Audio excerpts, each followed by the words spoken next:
sa buhay pananampalataya natin, lalong-lalo na po sa panahon natin ngayon, huwag tayong masanay mag-sugarcoat ng mga salitang binibitawan natin. Bagkus, ang salitang malabas sa bibig natin ay salitang puno ng pag-ibig, makatotohanan, at alam natin na ito'y salita ng Diyos.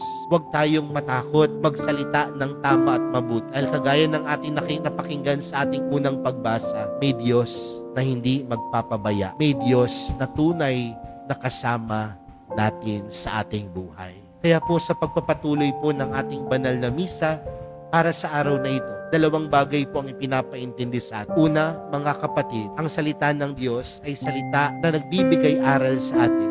Masakit man ito, ngunit alam natin na ang salita na ito ay tunay na nagbibigay buhay. Ano ang hamon sa atin? Pangalawa, nawa ang mga salita ding lumalabas sa ating bibig. Masakit, ngunit makatotohanan. Masakit minsan, pero alam natin na ito'y puno dapat ng pagmamahal. Masakit minsan, pero ito'y salita ng Diyos. Kaya po sa pagpapatuloy po ng ating banal na misa para sa araw na ito, sa ikalawang linggo sa panahon ng Adbyento, patuloy tayong pinapaalalahanan ng salita ng Diyos ay buhay, puno ng pagmamahal, at nawa ang buhay din natin sumalamin sa salita ng Diyos. Amen.